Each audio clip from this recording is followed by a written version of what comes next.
Hello दोस्तों, नमस्कार, good morning. आप सभी को हैप्पी न्यू ईयर।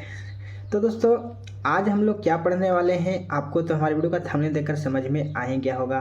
दोस्तों, मैं आपको बता दूं कि इस वीडियो में हम क्लास 6 का जो है आपको अति लघु और लघु तरीय प्रश्न इस वीडियो के माध्यम से आपको बताने वाला हूं, जिसमें दोस्तों आपका पार्ट 4 का है, जिसमें दैनिक जीवन की वस्तु एवं वस्तु के बारे में सभी क्वेश्चन आंसर को लेकर के हमने यहाँ पर आया है। ठीक है, तो दोस्तों आज इस वीडियो में बात करेंगे ओनली अति लघु और लघु तरीय प्रश्न की। बाकी दोस्तों आपका जो दीर्घ उत्तरीय प्रश्न है मैं उसको नेक्स्ट वीडियो बना करके डालूंगा, ताकि ये दोस्तों ज़्यादा वीडियो लंबा ना हो, इसलिए। ठीक है, तो दोस्तों चलिए देर न करते हुए मैं वीडियो में आगे बढ़ूंगा। अगर दोस्तों आप हमारे चैनल पर नए होंगे तो चैनल को सब्सक्राइब जरूर कर लेंगे और बेल नोटिफिकेशन को प्रेस कर लेंगे, ताकि मैं जो ऐसे ही वीडियो बनाता हूं जिसका नोटिफिकेशन आपको मिलता रहे। ठीक है, और दोस्तों एक चीज़ मैं बता दूं कि यहाँ पर जो है 2024 से अपडेट हो चुका है कि अब इस चैनल के माध्यम से क्लास 1 से लेकर के 10th तक के, यानी बच्चे से लेकर के सियान तक के जितने भी है सभी का सोल्यूशन आपको इस चैनल के माध्यम से मिलेंगे। ठीक है, तो चलिए दोस्तों, आप जिस भी क्लास के हैं, आप तो क्लास 6 के होंगे तभी तो आप इस वीडियो को देख रहे हैं। तो चलिए आपके लिए यहाँ पर क्वेश्चन लेकर के आ गया हूँ। तो अब आपको दोस्तों किसी भी प्रकार के प्रॉब्लम नहीं होने वाले हैं। कभी कभी क्या होता है, बच्चे को क्वेश्चन आंसर ढूंढने में थोड़ा परेशानी होता है, तो मैं उसी का सोल्यूशन आपको इस चैनल के माध्यम से दे रहा हूँ। तो आप हमारे चैनल को सब्सक्राइब जरूर करेंगे और अपने दोस्तों के पास भी शेयर करेंगे, ताकि उन्हें भी पता लगे कि इस चैनल के माध्यम से हमें सभी क्लास का जो है क्वेश्चन का आंसर प्रोवाइड किया जाता है। ठीक है, तो चलिए दोस्तों, हमारी वीडियो अच्छी लगेगी तो वीडियो को लाइक जरूर करना और कमेंट करके बताना हमारी वीडियो आपको कैसी लगती है। तो चलिए आज का वीडियो करते हैं स्टार्ट। तो यहाँ पर दोस्तों सबसे पहला है आपका अति लघु उत्तरीय प्रश्न, जिसमें सबसे पहला नंबर क्वेश्चन है। आप ध्यान से पहले सुनेंगे, लिखने की कोशिश अभी नहीं करेंगे, पहले सुनेंगे, समझ लेंगे, उसके बाद ही आप कॉपी में ऐड करेंगे। ठीक है, तो सबसे पहला आपका क्वेश्चन है कि मनुष्यों द्वारा जो वस्त्रों के उपयोग के दो कारणों का क्या करना है, उल्लेख करना है। यानी कि मनुष्य द्वारा जो वस्त्र का उपयोग होता है उसका दो कारण को बताना है। ठीक है, तो हमने दोस्तों यहाँ पर कारण लिखा है कि मनुष्य द्वारा वस्त्रों के उपयोग जो है शरीर को ढकने, है ना, हम लोग शरीर को ढकने के लिए करते हैं, और गर्मी व ठंड से बचने तथा सुंदर और आकर्षक दिखने के लिए करते हैं, है ना। हम लोग बढ़िया बढ़िया कपड़े पहनते हैं, किस लिए, ताकि सुंदर दिखें, अच्छे दिखें, और अपने गर्मी और ठंड से बचने के लिए भी हम लोग कपड़े पहनते हैं, है कि नहीं, और हम लोग शरीर को ढकने के लिए पहनते हैं। तो बस आपको यहाँ पर क्या करना था कि मनुष्य द्वारा वस्त्रों के उपयोग के दो कारण को बताना था, यानी कि जो है उपयोग हम लोग क्या करते हैं, यानी हम लोग मनुष्य जो है हम लोग वस्त्र का उपयोग कैसे करते हैं। ठीक है, तो हमने यहाँ पर आपको बता दिया कि मनुष्य द्वारा वस्त्रों के उपयोग जो है शरीर को ढकने, गर्मी व ठंड से बचने तथा सुंदर और आकर्षक दिखने के लिए करते हैं। यस नो, चलिए, तो आपको समझ में आ गया होगा। तो दोस्तों आपको समझ में आएगा तो आप कमेंट करके जरूर बताएंगे। ठीक है, उसके बाद दोस्तों सेकंड नंबर आपका क्वेश्चन जो है बोल रहा है, कपड़ा बनाने वाले धागे, है ना, जिन महीन रचनाओं के बने होता है वे क्या कहलाते हैं। ठीक है, यहाँ पे बोल रहा है कपड़ा बनाने वाला जो धागे होते हैं, ठीक है, कपड़ा बनाने वाले धागे जिन महीन रचनाओं के बने होते हैं वे क्या कहलाते हैं। ठीक है, तो दोस्तों उसको बोलेंगे तंतु या रेशा कहलाते हैं। ठीक है, इसी से क्या होता है, कपड़ा बनते हैं। उसके बाद दोस्तों आपका नेक्स्ट नंबर जो है आपका क्वेश्चन थर्ड नंबर, कताई के लिए व्यवहार किए जाने वाला सबसे साधारण यंत्र क्या कहलाता है। ठीक है, यानी जो मतलब कताई होता है उसके लिए व्यवहार किए जाने वाले जो सबसे साधारण यंत्र है, जो मशीन है, उसका क्या नाम है, तो हस्त तकुआ या तकली कहलाता है। ठीक है, इस तरीके से इसका नाम है। उसके बाद दोस्तों आपका नेक्स्ट नंबर है 4 नंबर क्वेश्चन।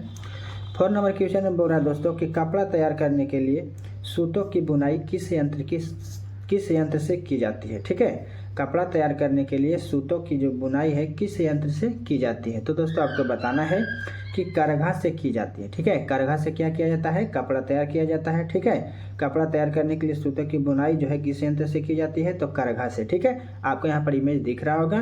बाकी दोस्तों बता दें कि करघा जो है दो प्रकार के होते हैं, एक हस्त करघा होता है, एक विद्युत करघा होता है। ठीक है, यानी कि एक हाथ से चलाया जाता है और एक विद्युत से। ठीक है, तो आपको इसके जानकारी जो है अदर मैंने दे दिया है, ताकि आपको पता हो जाए कि करघा भी जो है दो प्रकार के होते हैं, एक हस्त करघा होते हैं और एक विद्युत करघा होते हैं। ठीक है, आपको ये लिखना नहीं है क्वेश्चन में, मैंने फिर भी लिख दिया हूँ ताकि आपको समझ में आ जाए। ठीक है, उसके बाद दोस्तों आपका नेक्स्ट नंबर जो है 5 नंबर क्वेश्चन बोल रहा है कि तंतु के दो प्रकार कौन कौन से हैं। ठीक है, यानी तंतु के आपके दो प्रकार बताना है। तो तंतु के दो प्रकार होते हैं, पहला प्राकृतिक तंतु और दूसरा होता है संश्लेषित तंतु या कृत्रिम तंतु बोलते हैं। ठीक है, समझ में आ गया। तंतु के दो प्रकार, पहला प्राकृतिक तंतु तथा दूसरा संश्लेषित या कृत्रिम तंतु कहलाते हैं। ठीक है, उसके बाद दोस्तों आपका है नेक्स्ट नंबर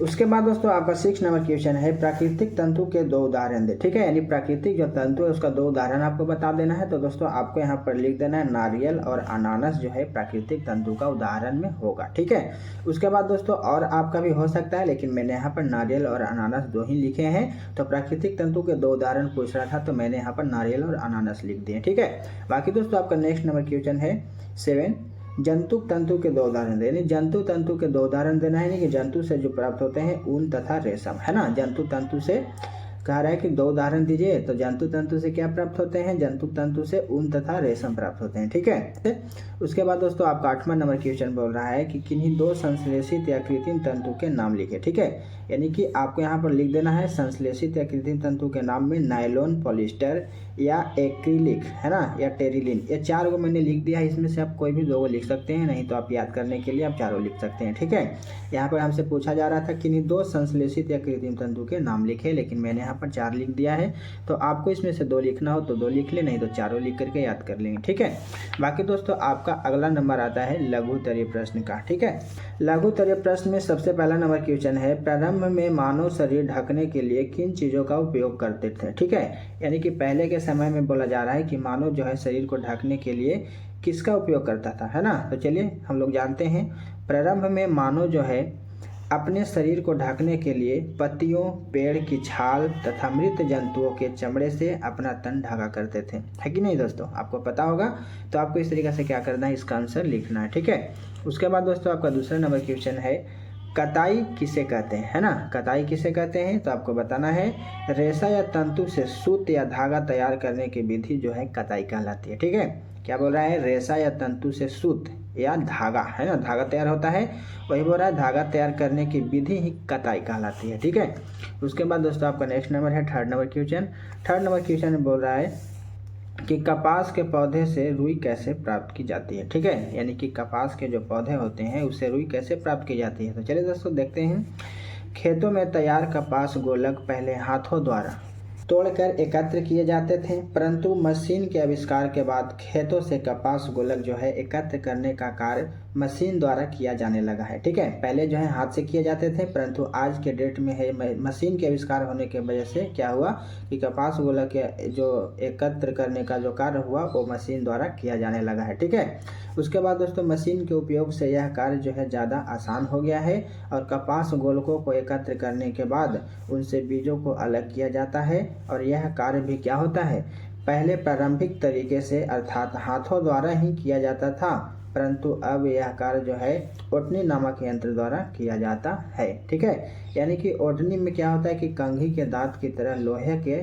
सख्त तार लगे होते हैं। ठीक है, उसके बाद दोस्तों इसी से कपास के बीज जो है अलग किए जाते हैं, और कपास से उसके बीजों को अलग करने की प्रक्रिया कपास की ओटनी कहलाती है। ठीक है, कपास की क्या कहलाती है, ओटनी कहलाती है। ठीक है, यानी कहने का मतलब है दोस्तों कि अब जो कपास तोड़ा जाता था पहले के डेट में हाथ से, अब वो भी तोड़ा जा रहा है मशीन के माध्यम से। ठीक है, जिसको हम लोग क्या बोलते हैं, कपास ओटनी। ठीक है, तो इस तरीके से क्या करना है दोस्तों, आपको लिख देना है 3rd नंबर क्वेश्चन का आंसर। अब हम लोग चलते हैं 4th नंबर क्वेश्चन में। 4th नंबर क्वेश्चन है, नारियल के रेशे कपड़ा बनाने के लिए क्यों उपयोगी नहीं है, है ना। नारियल जो होता है उसका जो रेशा होता है उसको से कपड़ा क्यों नहीं बनाया जाता है। तो चलिए जानते हैं, यहाँ पे बताया जा रहा है कि नारियल के तंतु जो है कड़े होते हैं, है ना। कैसा होते हैं दोस्तों, कड़े होते हैं, अतः वे वस्त्र बनाने में उपयोगी नहीं होते हैं। ठीक है, समझ में आ गया कि नारियल के जो तंतु होते हैं वो क्या होते हैं, कड़े होते हैं, हार्ड होते हैं, इसीलिए क्या होता है कि इनका वस्त्र जो है बनाने में उपयोग नहीं होते हैं। ठीक है, उसके बाद दोस्तों आपका 5 नंबर क्वेश्चन जो है यहाँ पे बोल रहा है कि जूट के तंतु प्राप्त करने के लिए पटसन के, है ना, तने को जल में डुबाकर क्यों रखा जाता है, जो आप लोग कुदरुम के नाम से सुने होंगे। कुदरुम आप लोग अगर अपना भाषा में अगर जानते होंगे तो उसको कुदरुम बोला जाता है। ठीक है, यानी जूट के तंतु प्राप्त करने के लिए पटसन के तने को जल में डुबाकर क्यों रखा जाता है। ठीक है, तो चलिए दोस्तों जानते हैं क्यों रखा जाता है। सबसे पहले यहाँ पर हम लोग लिखेंगे कि जूट के तंतु प्राप्त करने के लिए पटसन के, है ना, बंडलों को कुछ दिनों तक तालाब या पोखर में डुबा कर रखा जाता है। जल में तने गल जाते हैं। ठीक है, जल में क्या होता है, उसका तना जो है गल जाते हैं, और अब पटसन के तंतुओं को हाथ से अलग कर उन्हें सुखा लिया जाता है, तथा उन्हें बांधकर बंडल बना दिए जाते हैं। ठीक है, तो इस तरीके से आपको क्या लिखना है, लिख देना है। उसके बाद दोस्तों आपका नेक्स्ट नंबर क्वेश्चन है जो इस वीडियो का लास्ट नंबर क्वेश्चन होगा। तो दोस्तों यहाँ पर छठा नंबर क्वेश्चन है लघु उत्तरीय प्रश्न का कि ऊन जो है किन जंतुओं के बाल से बनाए जाते हैं। ठीक है, आपको यहाँ पर बताना है कि ऊन जो है किन जंतुओं के बाल से बनाए जाते हैं। तो सबसे पहले यहाँ पर लिखे हैं कि ऊन जो है भेड़, बकरी, खरगोश, याक की बालों से ऊन बनाए जाते हैं। ठीक है, भारत में अधिकतर भेड़ को ऊन प्राप्त करने के लिए पाला जाता है। ठीक है, तो इस तरीके से मैंने लिख दिया है, तो आप इस तरीके से लिख लेंगे। बाकी दोस्तों हमने यहाँ पर लघु और अति लघु है ना, यानी कि अति लघु और लघु उत्तरीय प्रश्न मैंने आपको इस वीडियो में बताया, आपका क्वेश्चन का समाधान किया। तो दोस्तों आपको ये वीडियो कैसी लगी, अगर अच्छी लगे तो वीडियो को लाइक जरूर करना और अपने दोस्तों के पास शेयर करना। बाकी मिलेंगे दोस्तों लघु उत्तरीय प्रश्न में लास्ट अगले वीडियो में। ठीक है, नेक्स्ट वीडियो में मिलेंगे, जब तक के लिए दोस्तों इतना ही। Best of luck. So thank you, all the best. जय हिंद, जय भारत।